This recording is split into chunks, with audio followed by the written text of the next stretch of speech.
ఇప్పుడు నేను ఎప్పుడైనా ఈ పాన్ వీడియోస్ క్వశ్చన్స్ వచ్చినప్పుడు ప్రతిసారి చెప్తుంటాను, అది మీ సెక్షువల్ యాక్ట్ మీద, సెక్షువల్ లైఫ్ మీద ఇంపాక్ట్ ఉంటుందనేది.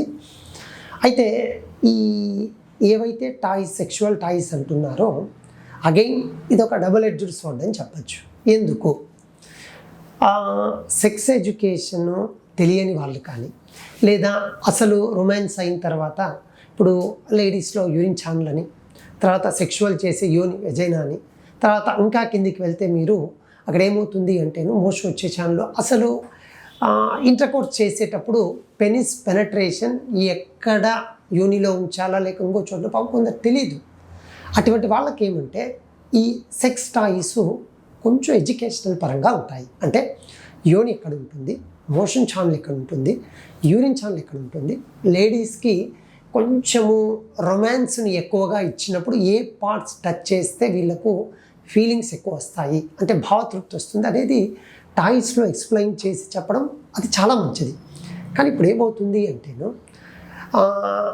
మాస్టర్బేషన్ చేసే అలవాటు ఉండేవాళ్ళు మాస్టర్బేషన్ కంటే కూడా ఈ టాయ్స్తో నాకు కరెక్ట్గా ఉంది కదా, సో నేను ఈ టాయ్స్తో ట్రై చేద్దామనే అబ్బాయిలు, నేను ఆండ్రాలజిస్ట్ కాబట్టి ఎక్కువగా అబ్బాయిల గురించి మాట్లాడుతూ ఉంటాను కాబట్టి నేను అబ్బాయిల సైడ్ నుంచి మాట్లాడుతూ ఉన్నాను.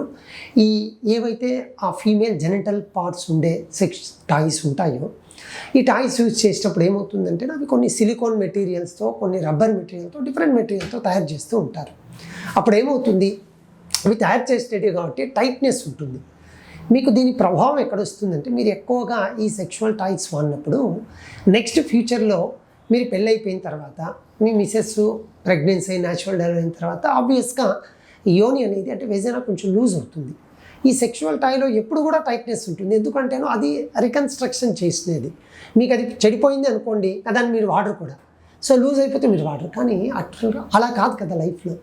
సో కొంచెం వెజైనా అనేది లూజ్ అయినప్పుడు ఇంతకు మునుపు మీకు ఏదైతే ప్లెజర్ వస్తుందో ఆ ప్లెజర్ని మీరు మిస్ అవుతారు. సో సెక్షువల్ టాయ్ని కూడా మీరు చక్కగా లిమిట్లో, ఓకే సార్ ఈ విధంగా చేస్తే నాకు ప్లెజర్ వస్తుంది, సో నేను మూమెంట్స్ కానీ, సో టైమింగ్ కానీ ఎలా చేసుకోవచ్చు అనే విధంగా దాన్ని యూజ్ చేసుకుంటే ఖచ్చితంగా బాగుంటుంది. అంతే తప్ప పాన్ వీడియో చూసిన ప్రతిసారి అక్కడ వీడియోలో ఏం చేస్తున్నారో దాన్ని నేను టాయ్ ద్వారా చేసేద్దాము అని అనుకుంటే మాత్రం మీరు పొరపాటు పడ్డట్టే.